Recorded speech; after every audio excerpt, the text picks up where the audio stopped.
कहानी की शुरुआत होती है ड्रेसा नाम की एक लड़की से जो पहाड़ पर झाड़ियों में एक गुफा के अंदर छुपी हुई है। उसके हाथ में एक स्नाइपर गन भी है और वो यहाँ बैठकर किसी का इंतजार कर रही। तभी हम इस गुफा से कुछ किलोमीटर दूर एक एयरपोर्ट को देखते हैं जहाँ एक प्लेन लैंड करता है और उसमें से जैसे ही प्रेसिडेंट बाहर आते हैं वैसे ही ड्रेसा उन्हें अपनी स्नाइपर गन से शूट कर देती है। और तभी यहाँ पर हमें पता चलता है कि यह कोई मामूली लड़की नहीं है बल्कि ये एक बेहतरीन और खूंखार स्नाइपर शूटर है जो कुछ इस तरह से प्रेसिडेंट पर निशाना लगाती है कि आसपास के लोगों को पता भी नहीं चलता कि प्रेसिडेंट पर किसने और कहां से गोली चलाई। ड्रेसा अपने काम को खत्म करने के बाद बुलेट का कवर भी अपने साथ ले जाती है। ड्रेसा अपनी माँ से मिलने उनकी कब्र पर जाती है क्योंकि अब उसकी माँ इस दुनिया में नहीं है। लेकिन जब वह कब्रिस्तान में पहुंचती है तो वह देखती है कि उसके पिता पहले ही वहां बैठे हुए हैं। वो उनके पास जाकर उनसे बात करने की कोशिश करती है। तभी ड्रेसा के पिता उसके सामने इस बात का खुलासा करते हैं कि वह अपनी बेटी के बारे में सब कुछ जानते हैं कि वो एक स्नाइपर शूटर है और अभी अभी उसने एक इंसान की जान ली है। इस पर ड्रेसा उन्हें जवाब देते हुए कहती है कि कभी कभी तो मुझे नींद भी नहीं आती। और इतना कहकर वह अपनी जेब से बुलेट का कवर निकालती है और इसे अपने पिता के हाथ में सौंप देती है। वो इस कबर को बाकी के इकट्ठा हुए कबर के साथ रख देते हैं। और यहाँ पर हमें पता चलता है कि ड्रेसा ने पहले भी बहुत सारे लोगों को मौत के घाट उतारा है। अब ड्रेसा के पिता उसे अपने कैंसर के बारे में बताते हैं और कहते हैं कि मेरे पास बहुत कम समय बचा है और मैं केवल कुछ ही दिनों का मेहमान हूँ, लेकिन आने वाले दिनों में अगर मैं नहीं मरा तो इस वैलेंटाइन डे के दिन मैं खुद अपनी जान ले लूंगा। यह सुनते ही ड्रेसा के पैरों तले जमीन खिसक जाती है। अब वह अपने पिता को ऐसा करने से मना करती है, लेकिन वो अब भी ड्रेसा से यही कहते हैं कि यह हम दोनों की आखिरी मुलाकात है और शायद अब हम ना मिले। वहीं दूसरी तरफ हम लवाई नाम के एक आदमी को देखते हैं जिसे उसके बुरे सपनों ने परेशान कर रखा है। इसीलिए लवाई समुंदर के किनारे बैठकर अक्सर पोयम लिखता है और आज भी वह यहीं बैठा हुआ होता है। तभी लिवाई के पास अचानक एक मैसेज आता है जिसमें उसे एक एड्रेस पर आने के लिए कहा जाता है। लिवाई मैसेज पढ़ते ही तुरंत अपनी गाड़ी यहाँ से लेकर निकल जाता है और उस एड्रेस पर पहुँच जाता है। वह जैसे ही घर के अंदर एंटर करता है तो यहाँ उसकी मुलाकात एक लेडी से होती है जिसका नाम होता है बार्थोमू। और इन दोनों की बातों से हमें पता चलता है कि लिवाई पहले मिलिट्री में एक स्नाइपर हुआ करता था, लेकिन अब उसने इस काम से रिटायरमेंट ले ली है और अपना ज्यादातर समय घर पर ही बिताता है। यहाँ बार्थोमू लिवाई से बात करती है और उसे एक नया मिशन सौंपते हुए कहती है कि मैं तुम्हें किसी दूसरी जगह भेजना चाहती हूँ क्योंकि तुम एक बहुत अच्छे स्नाइपर हो, इसीलिए ये काम सिर्फ तुम ही कर सकते हो। साथ ही वह लिवाई से यह भी पूछती है कि क्या तुम्हारी फैमिली में कोई ऐसा है जो तुम्हारे जाने के बाद तुम्हें मिस करे, क्योंकि हो सकता है कि तुम वहां जाने के बाद उन्हें कभी न मिल पाओ। यह सुनकर लिवाई थोड़ा सोच में पड़ जाता है और बार्थोमू से कहता है कि मेरी फैमिली में ऐसा कोई नहीं है और मैं अकेला रहता हूँ। इसके बाद बार्थोमू मिशन की सारी जानकारी बाद में देने को कहती है। इसके बाद लिवाई को बेहोश कर दिया जाता है और जब उसकी आंख खुलती है तो वह अपने आप को एक प्लेन में पाता है। लेकिन लिवाई को अब तक यह नहीं पता था कि उसे मिशन के लिए कौन से देश ले जाया जा रहा है। इसीलिए वह प्लेन में मौजूद स्टाफ से जब यह बात पूछने की कोशिश करता है तब सभी उसकी बात को इग्नोर कर देते हैं। पर एक पायलट आकर लिवाई को बताती है कि तुम्हारी डेस्टिनेशन आ चुकी है और अब वो उसे यहीं लैंड कराने वाले हैं। साथ ही वो लिवाई से यह भी कहती है कि तुम्हें अपनी मंजिल तक पहुंचने के लिए यहाँ से कम 32 किलोमीटर पैदल चलकर जाना होगा, तभी तुम उस जगह पर पहुंच पाओगे जहां से तुम्हें इस मिशन को अंजाम देना है। इतना कहने के बाद वो लिवाई को एक पैराशूट देती है जिसे पहनकर वह प्लेन से नीचे बर्फ पर कूद जाता है और धीरे धीरे आगे बढ़ने लगता है। लिवाई को पैदल चलते चलते अब 2 दिन बीत जाते हैं और 2 दिन बाद आखिरकार वह अपनी मंजिल तक पहुंच ही जाता है, जहां सबसे पहले उसकी मुलाकात जीडी नाम के एक आदमी से होती है, जो उसे एक वाच टावर की तरफ ले जाता है और उसे बताता है कि अगले 1 साल तक तुम यहीं पर काम करोगे। मैंने भी यहाँ पर 1 साल तक काम किया है, लेकिन अब मेरा टाइम पूरा हो चुका है, इसीलिए अब तुम्हें यह काम सौंपा गया है। हालांकि लेवाई को अभी समझ नहीं आ रहा था कि आखिर उसे क्या काम करना है। यही सवाल जब वह जेडी से पूछता है, तब वह उसे बताता है कि यहाँ एक बहुत ही गहरी खाई है, जिसे जॉर्ज नाम दिया गया है। बस लेवाई को इसी की पहरेदारी करनी है और कुछ भी नहीं करना है। इसके बाद वह लेवाई को यहाँ के रूल्स बताते हुए कहता है कि वह महीने में सिर्फ एक बार ही इन लोगों से कांटेक्ट कर सकता है और उसके टावर का नाम वेस्ट टावर है, जबकि दूसरी तरफ एक ईस्टर्न टावर भी मौजूद है। लेकिन वहाँ के लोगों से लेवाई को किसी भी तरह की कोई बातचीत नहीं करनी है, क्योंकि उसका काम सिर्फ अपने मिशन पर ध्यान देना है और ईस्टर्न टावर वाले भी केवल अपने मिशन पर ही फोकस रखते हैं। साथ ही वह लेवाई को यह भी बताता है कि वह 1 साल तक किसी से भी कांटेक्ट नहीं कर सकता है और यहाँ एक ऑटोमेटिक गन भी है, जिसे हर रोज लेवाई को रिलोड करना होगा। अगर उसमें गोलियां नहीं है तो इसके अलावा नीचे बहुत सारी माइंस भी है। अगर उनमें किसी तरह का कोई विस्फोट होता है तो लेवाई को उन्हें भी देखना होगा। हालांकि लेवाई को अब तक समझ नहीं आ रहा था कि आखिर उसका मिशन है क्या, इसीलिए वह जेडी से पूछता है कि क्या मेरा काम यहाँ पर आने वाले लोगों को जॉर्ज के करीब जाने से रोकना है।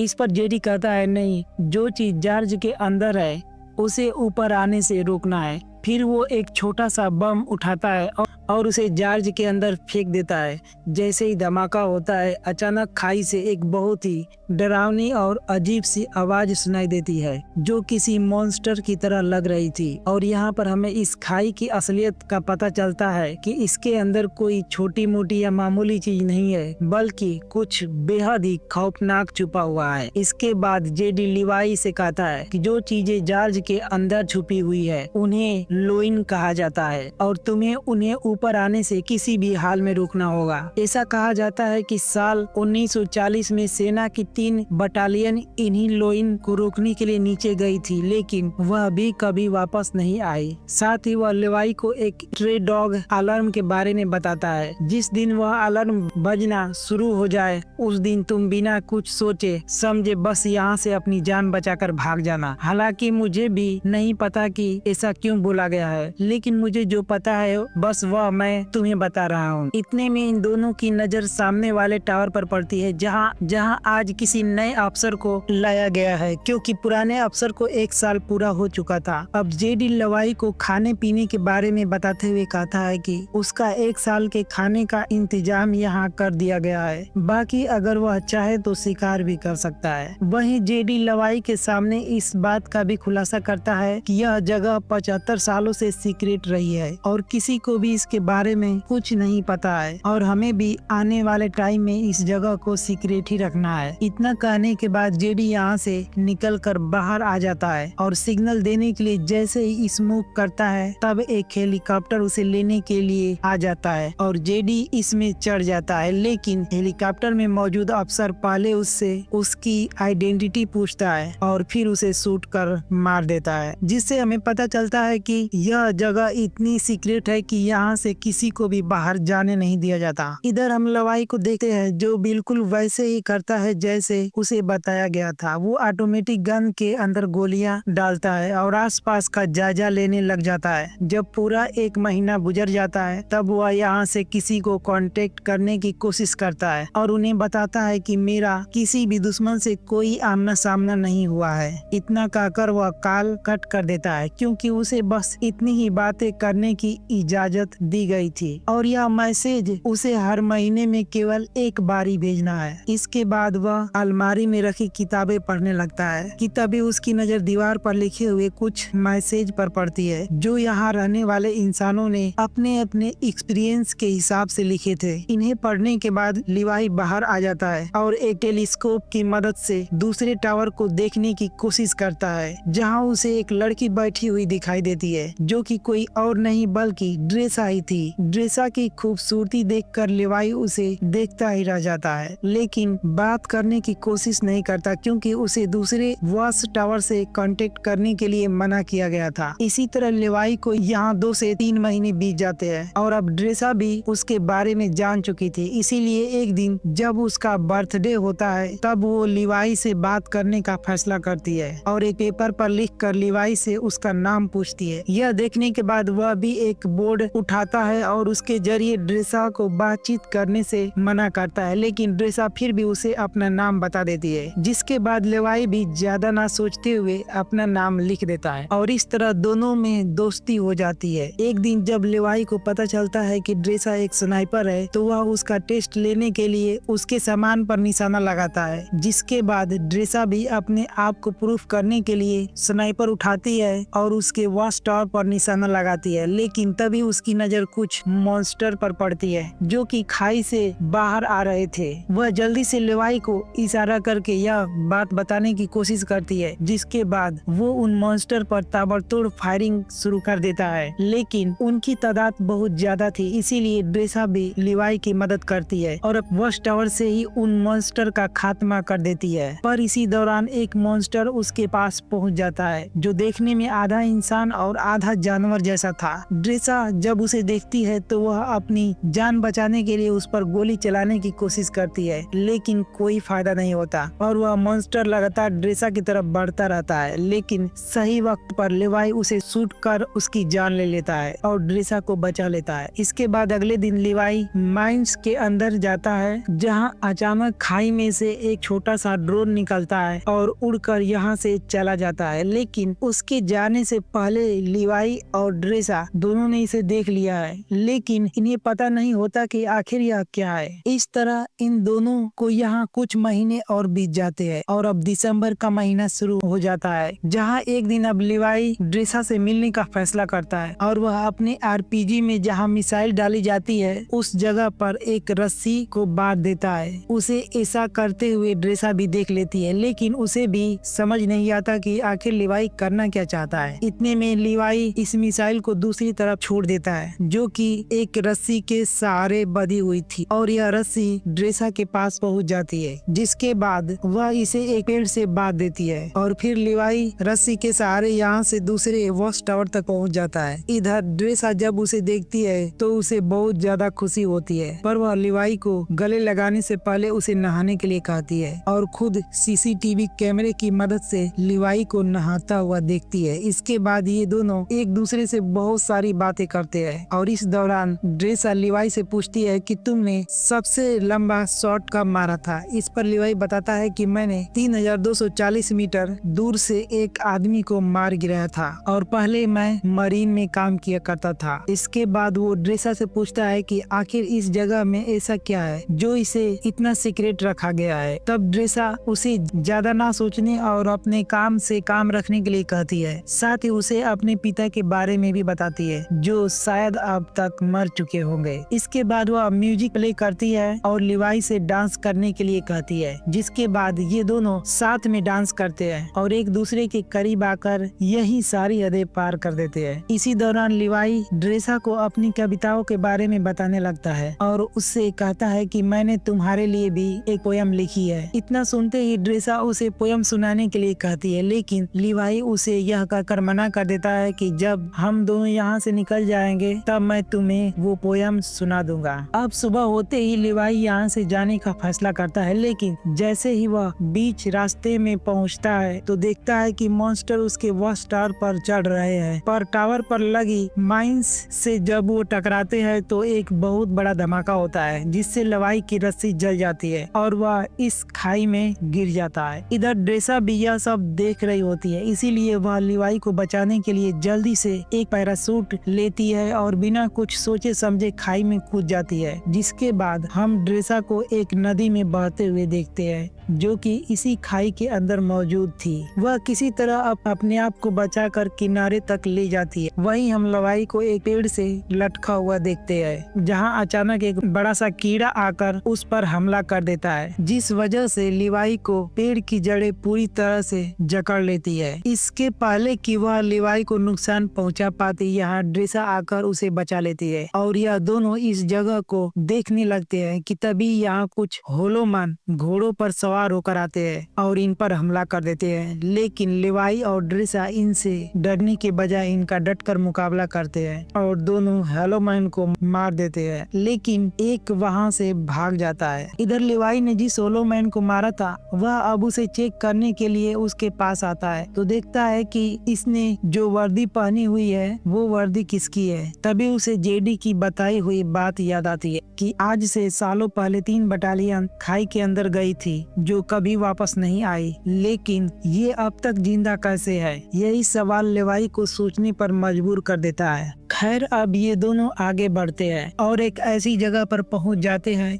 जहां इंसानों के अंदर से पेड़ बाहर निकल रहे थे। इन्हें देखकर ऐसा लगता है जैसे यहाँ किसी वायरस ने अपना आतंक फैलाया हो। अभी लिवाई और ड्रेसा इस खौफनाक मंजर को देख ही रहे थे कि इतने में ही कुछ और होलोमैन इनकी तरफ आने लगते हैं, जिनसे बचने के लिए यह दोनों एक चर्च में पहुंच जाते हैं। लेकिन चर्च का नजारा बेहद ही डरावना था, क्योंकि यहाँ कई लोगों की डेड बॉडी पड़ी हुई थी जिन्होंने वायरस के कहर से बचने के लिए खुद ही अपनी जान ले ली थी। तभी ड्रेसा के ऊपर एक मकड़ी अटैक कर देती है, जो कि देखने में काफी बड़ी थी, मानो उसके ऊपर भी वायरस का असर हो गया था। और वो जैसे ही इन पर हमला करती है, ये दोनों मिलकर उसे शूट कर यहीं खत्म कर देते हैं। लेकिन तभी दरवाजा तोड़कर कुछ होलोमैन यहाँ आ जाते हैं, जिन्हें देखते ही लिवाई और ड्रेसा जल्दी से चर्च से भाग निकलते हैं और पहाड़ों के बीच बनी एक सुरंग में पहुंच जाते हैं और दरवाजे को आगे बंद करके जब इस सुरंग के अंदर से देखते हैं तो इन्हें एक तरह का लैब दिखाई देता है, जहां पहले कभी एक्सपेरिमेंट किए गए थे।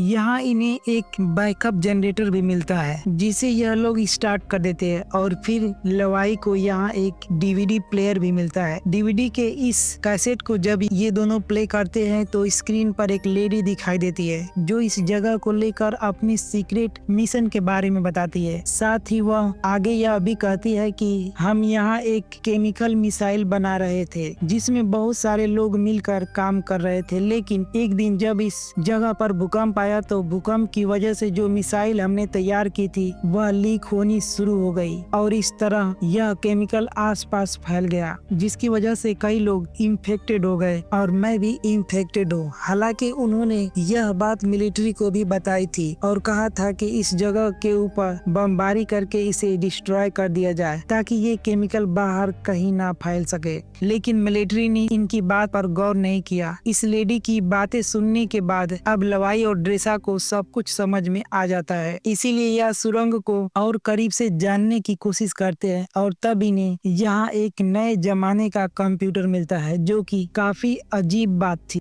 इसीलिए यह इस कंप्यूटर को ऑन करने का फैसला करते हैं और इसमें मौजूद इंफॉर्मेशन को देखकर एकदम हैरान रह जाते हैं, क्योंकि इसमें इन्हें एक डार्क लैब नाम की कंपनी के बारे में पता चलता है, जो कि पैरामिलिट्री बनाने का काम करती है। वो यहाँ से इन्फेक्टेड लोगों के सैंपल ले जाती है और उनसे अपने सोल्जर को सुपर सोल्जर बनाने का काम करती है। इसीलिए कोई भी देश इस जगह को पूरी तरह से मिटाना नहीं चाहता है। साथ ही लिवाई को यह भी पता चलता है कि यह जो खाई है 4.2 किलोमीटर लंबी है। इसके बाद ये दोनों जैसे ही यहाँ से बाहर निकलते हैं, अचानक एक होलोमैन इनके ऊपर हमला कर देता है और ड्रेसा को रस्सी से बांधकर खींचते हुए अपने साथ ले जाता है। हालांकि वह रस्सी को काटने की कोशिश करती है, लेकिन कोई फायदा नहीं होता। इधर लिवाई भी उसे ढूंढने के लिए इधर उधर भटकता रहता है और एक ऐसी जगह पर पहुँचता है जहाँ एक बहुत बड़ी मिसाइल मौजूद थी। वहीं हम ड्रेसा को एक पेड़ से लटका हुआ देखते हैं और वह हॉलो मैन भी उसके सामने ही खड़ा होता है, जिससे ड्रेसा उसे खोलने के लिए कहती है, लेकिन वह जब उसकी बात नहीं सुनता तो वह खुद ही किसी तरह अपने हाथों को खोलकर उस पर अटैक कर देती है। काफी देर तक इन दोनों में लड़ाई जारी रहती है। इतने में ही यहाँ लेवाई भी आ जाता है और हॉलो मैन को शूट कर ड्रेसा को बचा लेता है, लेकिन जब वह वर्दी पर उसका नाम देखता है तब उसे पता चलता है कि वह स्टार पर पहरेदारी देने वाला यह पहला इंसान था जो बाद में इन्फेक्टेड हो गया। इसीलिए ये दोनों अब यहाँ से निकलने का फैसला करते हैं और यहाँ खड़ी एक कार के अंदर नई बैटरी डालकर उसे एक रस्सी से बांध देते हैं। जैसे ही कार ऊपर की तरफ जाने लगती है, अचानक यहाँ बहुत सारे हॉलो मैन आ जाते हैं और इन पर हमला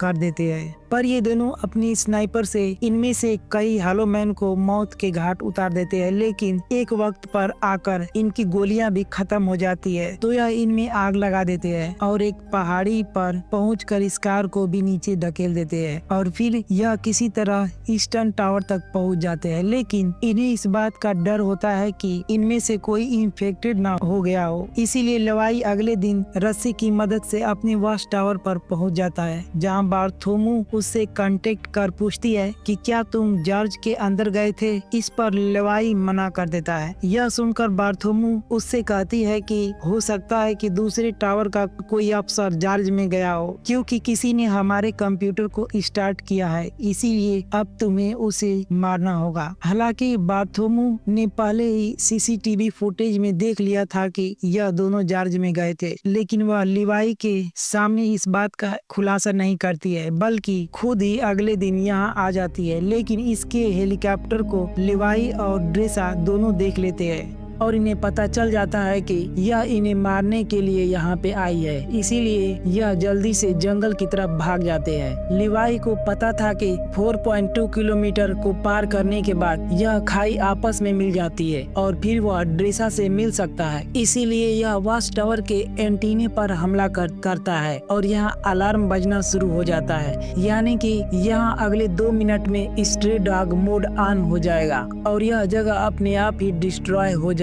अब बार्थोमू भी यह बात अच्छी तरह से जानती थी, इसीलिए वह हेलीकॉप्टर लेकर यहाँ से भागने लगती है। जिसके बाद 2 मिनट पूरा होते ही जॉर्ज के अंदर मिसाइल जो रखी हुई थी वो ब्लास्ट हो जाती है और इस ब्लास्ट की वजह से सभी हॉलो मैन मारे जाते हैं। वहीं बार्थोमू का हेलीकॉप्टर भी इस धमाके की चपेट में आ जाता है, जिस वजह से वो भी मारी जाती है। इधर लेवाई भी पानी में गिर जाता है, लेकिन ड्रेसा इन सब में बच जाती है और एक जगह बैठकर उसका इंतजार करने लगती है। काफी दिन बीत जाते हैं, लेकिन लेवाई का कोई आता पता नहीं चलता, इसीलिए वह उसकी लिखी हुई पोयम खोलकर पढ़ती है और फिर अपनी नई जिंदगी की शुरुआत करती है और एक रेस्टोरेंट में काम करने लगती है। लेकिन तभी अचानक एक दिन वहाँ लेवाई आता है, जिसे देखकर वह खुश हो जाती है और फिर यह दोनों एक दूसरे को किस करते हैं और इसी के साथ यह कहानी यहीं पर समाप्त हो जाती है। तो दोस्तों, आप सभी को ये मूवी कैसी लगी? अच्छी लगी हो तो वीडियो को लाइक कर